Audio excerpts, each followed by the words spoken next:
बिस्मिल्लाहिर्रहमानिर्रहीम। अस्सलामुअलैकुम नाज़रीन कराम, नई वीडियो में आपको खुश आमदीद कहते हैं।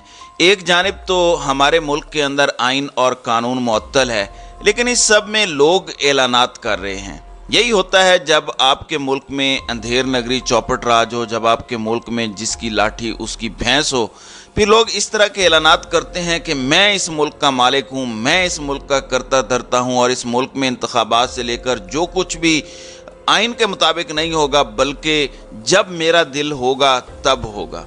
इस वक्त पाकिस्तान में कोई कानून नहीं है, इस वक्त पाकिस्तान में कोई आइन नहीं है, और आसिफ अली जरदारी ने इसी का फ़ायदा उठाते हुए एक बहुत बड़ी स्टेटमेंट भी जारी कर दी है। इसके साथ ही साथ अदलिया और नून लीग को खुडे लाइन लगा के जरदारी ने कहा है कि मैं सब कुछ हूँ। जरदारी साहब नून लीग के साथ भी हाथ करने जा रहे हैं। इसके साथ साथ कुछ दीगर डेवलपमेंट्स भी हैं। एक जानिब सुप्रीम कोर्ट में अहम तरीन केस लग चुका है, वहीं दूसरी जानिब परवेज़ इलाही के बाद मोनिस इलाही पर मनी लॉन्ड्रिंग की मोहर लगी है। मोनिस इलाही इस वक्त बैरून मुल्क हैं, लेकिन अब उन्हें वापस किस तरह पाकिस्तान लाने का प्लान बन चुका है, ये भी बड़ी अहम डेवलपमेंट है। फिर कल एतजाज़ अहसन ने मीडिया से गुफ्तगू की। उन्होंने कहा कि इस वक्त सबसे पावरफुल नवाज शरीफ हैं, जिनकी मर्ज़ी से सारे फैसले हो रहे हैं, और आसिफ अली जरदारी की बदकिस्मती से सियासत कामयाब है, क्योंकि मुल्क में यही सब कुछ हो रहा है। एतजाज़ अहसन ने कहा कि लाहौर पुलिस ने 9 मई वाक़यात की मॉनिटरी लाइन तो जारी की है, लेकिन वो खुद कहाँ पे थी? ये मॉनिटरी लाइन ही इनके गले पड़ेगी। उन्होंने कहा कि 9 मई को आईजी, डीआईजी और एसएसपी कहाँ थे? इतने बड़े वाक़यात हो गए, कहीं पुलिस नहीं पहुंची, इन बुलवाइयों के पास आतिशी असला नहीं था, राइफल या पिस्तौल चलने का कोई वाक़या नहीं हुआ, इतना कुछ हो गया, आईजी का अभी तक तबादला नहीं किया गया। तो एतजाज़ अहसन ने 9 मई के वाक़यात पर बहुत बड़े सवालात उठाए हैं। एतजाज़ अहसन ने चीफ जस्टिस के हवाले से भी बात की कि उन्हें सियासी मुज़ाकरात का मशवरा देने की बजाय इलेक्शन की तारीख देनी चाहिए। उन्होंने कहा कि मैं पीटीआई को मशवरा नहीं दूंगा, पीटीआई का वोट बैंक नहीं टूटा, वो कायम है। पीटीआई ने असम्बली से बाहर आने का फैसला गलत किया, वो नहीं करना चाहिए था। उन्होंने कहा कि इस वक्त पाकिस्तान में पावरफुल नवाज शरीफ है, सब फैसले उसकी मर्जी से होते हैं, सियासत से किसी को दूर नहीं किया जा सकता, और आसिफ जरदारी जब चाहें शहबाज शरीफ को उंगलियों के इशारे पर नचा लेते हैं।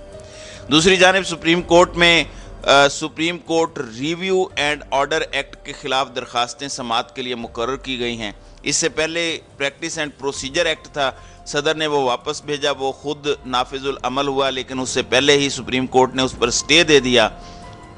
रिसेंट केस में चीफ जस्टिस को एक सरप्राइज़ मिला कि इतनी खामोशी से पार्लियामेंट बिल पास करता है और सदर मुमलिकत सुकून से 1 मिनट लगाए बगैर अंडर द शेल्फ उसकी मंजूरी दे देते हैं। अब इसमें यह कहना कि अगर सदर मुमलिकत इस पर साइन ना करते तो भी कानून बन जाता, कम अज़ कम रोला तो डलता, वक्त मिल जाता, तो ये सवाल ज़रूर अपनी जगह खड़ा है। दूसरी जानिब चीफ जस्टिस उमर अता बंदयाल की सरबराही में 3 रुकनी बेंच आज समाअत कर रहा है। जस्टिस एजाजुल एहसन और जस्टिस मुनीब अख्तर इस बेंच में शामिल हैं। ये 3 रुकनी बेंच बहुत से लोगों के लिए एक नाइटमेयर है। दरख्वास्त गुजारों ने सुप्रीम कोर्ट रिव्यू एक्ट को कलअदम करार देने की इस्तदा कर रखी है, और इससे पहले 29 मई को supreme court review and order act 2023 के नफाज का गज़ट नोटिफिकेशन भी जारी हुआ था। नए कानून के तहत 184(3) के तहत फैसलों पर 60 दिनों में नजर सानी अपील दायर की जा सकेगी। नए कानून के मुताबिक अपील फैसला देने वाले बेंच से बड़ा बेंच सुनेगा। तो ये चीज़ आपने ज़हनशीन करनी है कि फैसला देने वाले बेंच से बड़ा बेंच सुनेगा। इसमें फिर चीफ जस्टिस के इख्तियारात महदूद हो जाते हैं। नए कानून के तहत नजर सानी की दरख्वास्त का दायरा कार अब अपील जैसा ही होगा। माजी में फैसले पर नजर सानी की दरख्वास्त वही बेंच सुनता था जिसने फैसला दिया होता था, लेकिन अब ऐसा नहीं होगा। वो बेंच ये फैसला नहीं सुनेगा, नया बेंच बनेगा जो कि उस बेंच से बड़ा होगा। तो इस पर आज समाअत हो रही है। दूसरी जानिब साबिक रुकन कौमी असम्बली और परवेज़ इलाही के फर्जंद मोनिस इलाही के खिलाफ मुकदमा दर्ज कर लिया गया है।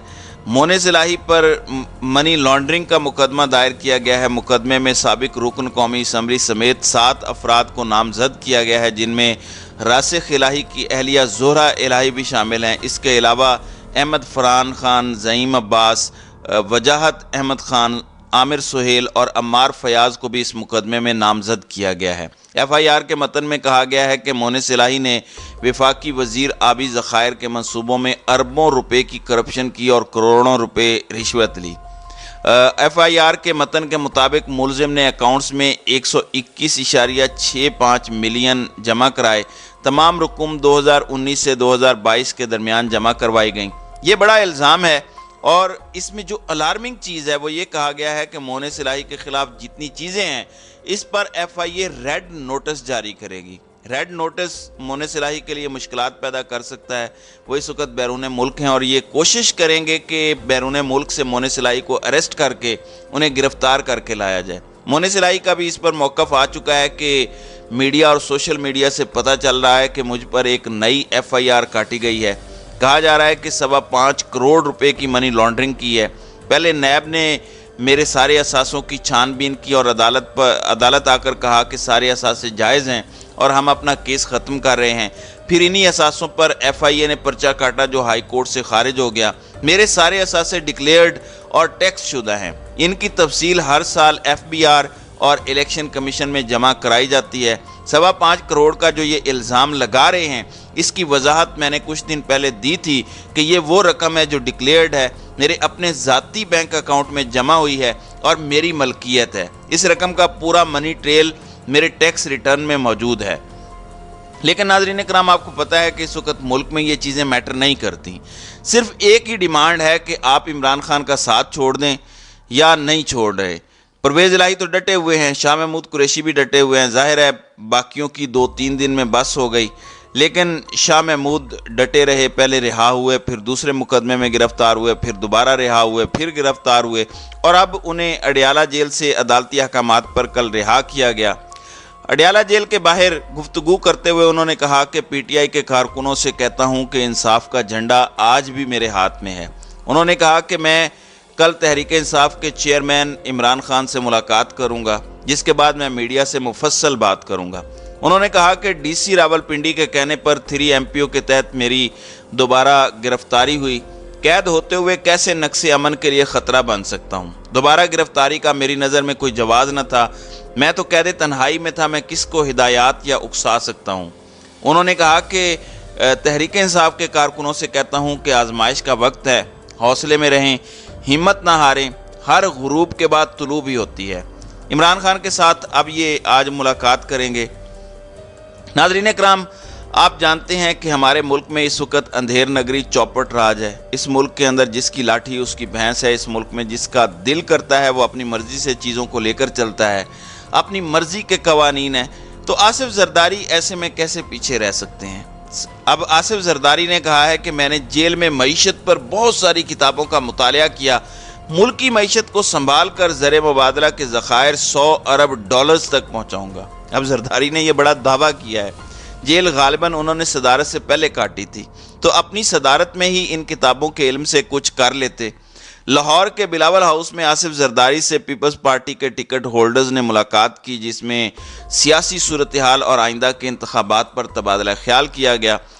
پیپلز پارٹی پنجاب میں ایک بہت بڑا جلسہ اور پاور شو کرنا چاہتی ہے۔ اس موقع پر گفتگو میں آصف علی زرداری نے کہا کہ پیپلز پارٹی نے ہمیشہ جد و جہد کی، کارکن صبر کریں، صبر کا وہ پھل ملے گا جس کا آپ اندازہ ہی نہیں کر سکتے، سارے دکھ درد دور ہو جائیں گے۔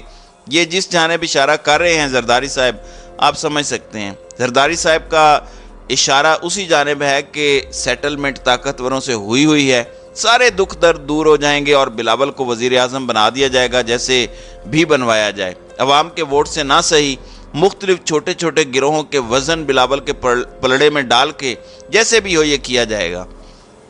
انہوں نے پھر کہا کہ فوج کا بڑا خرچ نہیں ہے اور خام خواہ فوج کے بجٹ پر پروپیگنڈا کیا جاتا ہے۔ سیاست میں ہر چیز کا حل موجود ہے، جن کو سیاست نہیں آتی ان کے پاس حل نہیں ہوتا۔ زرداری صاحب یہ بتا رہے ہیں کہ میں سیاست کو جانتا ہوں، مجھے پتہ ہے کہ سیاست میں حل کیا ہے۔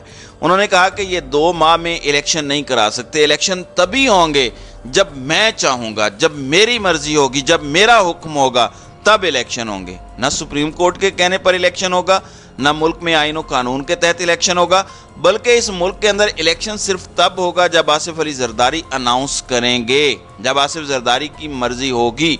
और ये स्टेटमेंट किसी जमहूरियत में, किसी मुल्क के अंदर जहां पर लॉ और कानून हो, किसी चपेट से काम नहीं है। लेकिन जाहिर है पाकिस्तान में उल्टी गंगा बहती है, पाकिस्तान में जमहूरियत के खुद को ये अलमबरदार भी कहते हैं।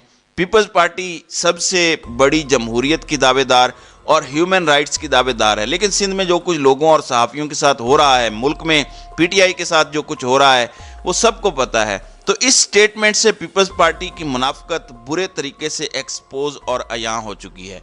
तो नाज़रीन कराम, आपकी इस वीडियो के हवाले से क्या राय है? आप अपनी राय का इजहार कमेंट सेक्शन में ज़रूर कीजिएगा।